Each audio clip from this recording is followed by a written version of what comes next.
பரவாயில்ல, சாப்பாடு இங்கேயே இருக்கட்டும். உனக்கு எப்ப தோணுதோ அப்ப சாப்பிடு. அண்ணா சாப்பிடு.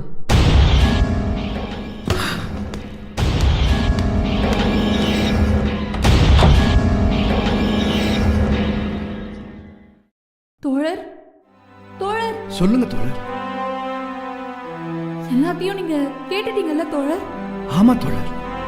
உங்களுக்கு மாதிரி இந்த சாப்பாட்டுல விஷம் வச்சிருப்பாங்கன்னு எனக்கு நல்லா தெரியும்.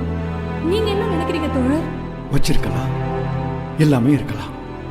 ஏன்னா உங்ககிட்ட இருந்து வாக்குமூலமோ அல்லது டாக்குமெண்ட்ல இருந்து கையெழுத்து வாங்குற வரைக்கும் நீங்க அவங்களுக்கு உயிரோட தேவை.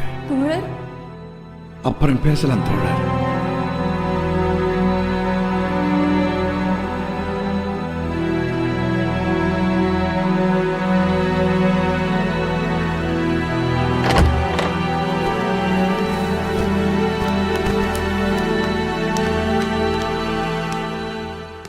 சாப்பாடு அப்படியே இருக்கு, ஏன் சாப்பிடலையா? எனக்கு பசிக்கல. பசிக்கலையா? வேற ஏதாவது சந்தேகமா? நாங்க என்ன வேணா செய்ய முடியும்னு உனக்கு நல்லாவே தெரியும்.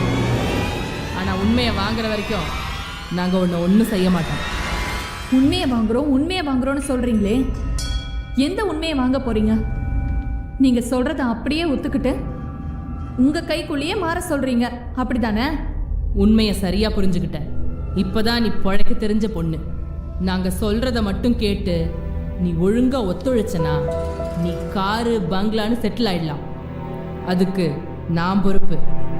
இந்த டாக்குமெண்ட்ல ஒரு கையெழுத்தும் அப்படியே ஒரு ஒப்புதல் வாக்குமூலமும் கொடுத்துரு. நிச்சயமா இது நடக்காது. என் உயிரே போனாலும் எனக்கு கவலை இல்லை. வரலாற்றுல நிறைய போராளிங்க துரோகிங்களா மாறி இருக்காங்கன்னு நான் நிறைய படிச்சிருக்கேன், கேள்விப்பட்டிருக்கேன். ஆனா அதுக்கெல்லாம் உங்களை மாதிரி அரசாங்க அடிமைகள் தான் காரணம்னு எனக்கு இப்பதான் கண்கூடா தெரியுது. சார், இந்த கேஸ் ஒத்து வராது. நம்ம வழக்கமான ஆபரேஷனை ஸ்டார்ட் பண்ணி இந்த கேஸை முடிச்சிருங்க. மேடம் சொல்றது புரியுதா சார்? Okay done madam. இதெல்லாம் மேனுஃபேக்சர் டிஃபெக்ட். என்ன சொன்னாலும் திருந்தாத பேசுங்க.